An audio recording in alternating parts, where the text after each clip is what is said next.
What's going on, guys? It's Greg here, aka NYPrepper. It is Friday, April 4th, 2025, and I have an emergency alert to share with you guys. Right now, it is 16:02 Eastern Time here in the United States, and we currently have a stock market crash underway. So, what you're looking at here are the major averages of the Dow Jones, NASDAQ, and S&P 500. You can see here the Dow Jones is now down 2,231 points, or 5.5%. The NASDAQ is down 4.5%, and the S&P 500 is down almost 5%. So over the last 48 hours, all the major stock markets around the world have dropped almost 10%, and I think it's going to get worse. I think this is just the beginning. I think Monday and Tuesday of next week is going to be even worse. So if I were you, I would immediately pull your money out of the stock market, talk to your money manager, because this is going to get really, really ugly. And JP Morgan has now raised the chances of a global recession to 60%. Okay? This is the headline coming out of Reuters. Okay, it says JP Morgan lifts global recession odds to 60%. According to the bank's forecast, a global recession is now more likely to occur this year. The destructive policies of the United States have been identified as the biggest risk to the global outlook this year, JP Morgan strategists said, adding that U.S. trade policy has become less business-friendly than expected. The risk of a recession has jumped from 40% to 60%, guys, 60% chance of a global economic collapse is what they're telling us. And now we're about to bomb Iran's nuclear facilities. Russia is about to invade the Baltics.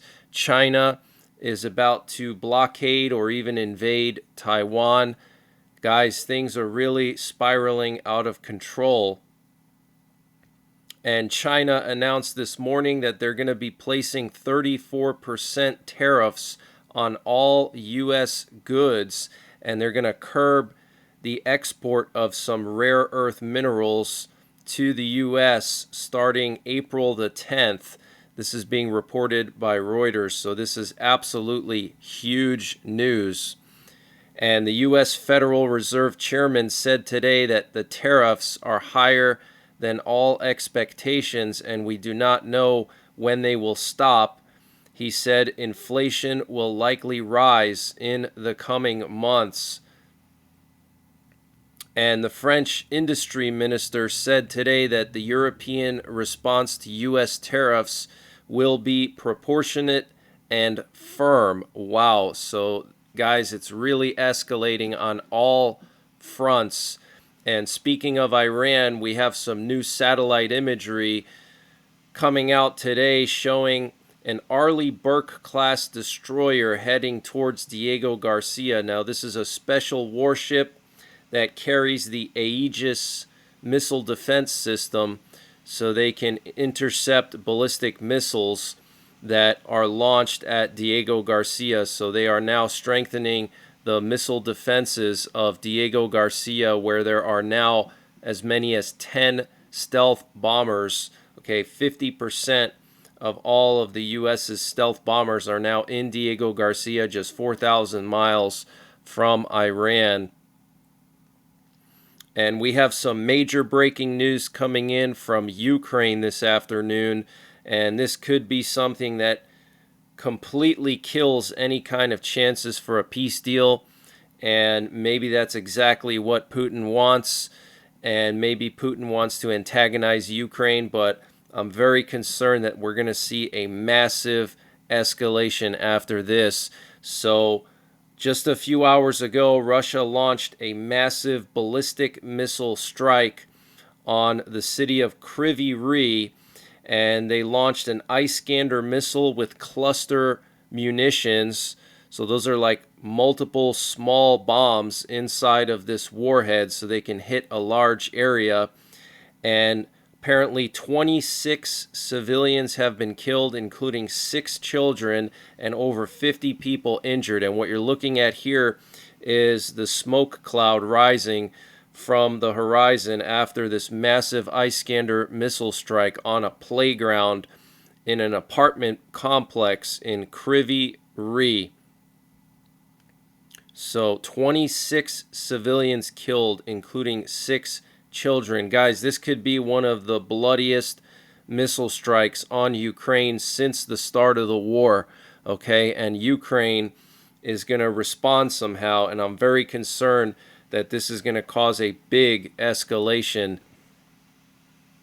And the president of Ukraine, Volodymyr Zelensky, said that the plan for deployment of foreign forces in Ukraine should be ready within a month. And he said that he discussed the deployment of foreign forces in Ukraine with the French and British chiefs of staff. So this is huge news, guys. Okay, Zelensky confirming that British and French troops will be deployed inside of Ukraine within a month. Okay, so we got all these things happening. We got global economic collapse, stock market crash, Iran getting hit by the U.S. Now we have British and French troops going to Ukraine. Russia's going to be doing massive drills on the border of Lithuania this summer. Okay, Putin's drafting 160,000 citizens into the Russian army. China's doing blockade drills right now. It can't get any worse, okay? It's spiraling out of control. And Reuters is reporting that Israel struck Syrian bases that Turkey inspected to deploy troops there, including the T4 and Palmyra base. So Israel launched basically like a preemptive strike on these Syrian air bases. So this way Turkey couldn't use them or maybe take control of some sensitive weaponry or intelligence there at the Syrian bases. So very interesting. And a mysterious 3.9 magnitude earthquake struck Iran this afternoon, and there were no aftershocks reported, which is typically a sign of a nuclear test. So Iran could be scrambling to test their nukes, okay? And Iran is continuing to try to bolster its air defenses in preparation for a potential U.S. or Israeli strike. Iran has built a new GUNNR phased array radar in the northwestern part of Iran in recent months, according to commercially available satellite imagery. And Iran released a map showing targets for a retaliation strike if the U.S. strikes their nuclear facilities, and that's what you're looking at right here. You can see all these red circles representing various targets that Iran will hit if we hit them. You can see a lot of these circles represent U.S. military bases in Turkey, Syria, Iraq, Jordan, Saudi Arabia, Qatar, Oman, okay, the United Arab Emirates. So this could get really ugly really quickly because Iran could strike our oil supply. They could threaten international shipping. They could attack U.S. military bases. So guys, get prepared. And South Korea and the U.S. recently agreed on a plan to temporarily move American Patriot missile batteries from South Korea to the Middle East. And overnight last night, we had probably another dozen or so U.S. military transport planes fly from the U.S. to the Middle East. So this massive movement of U.S. military equipment is continuing. It seems to be slowing down just a little bit, but probably over 100 or 150 C-17 U.S. military cargo planes have went over to the Middle East, okay? And the New York Times is reporting, citing an official in the U.S. presidential administration, that the U.S. strikes against the Houthis may last 6 months. Wow. And according to the Lithuanian foreign minister, NATO is ready to respond to the upcoming military exercises of Russia and Belarus if necessary. So they're going to be doing these massive exercises right on the border of Lithuania and Poland. And the president of Ukraine, Volodymyr Zelensky, said that a Ukrainian proposal for the minerals agreement will be ready as soon as next week. And the U.S. president's inner circle has advised him not to hold a phone call with the Russian president until the Kremlin agrees to a ceasefire in Ukraine.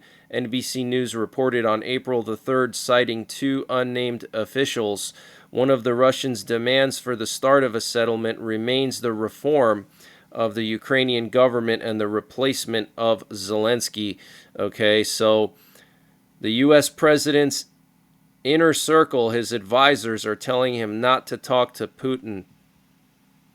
And more F-16 fighter jets are being prepared for transfer to Ukraine, according to the U.S. general. He said this yesterday.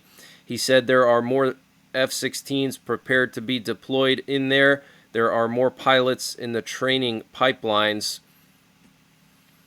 And last night, Russia launched 78 drones at Ukraine and apparently killed 4 civilians in that drone strike. And that's in addition to this missile strike that so far has killed 26.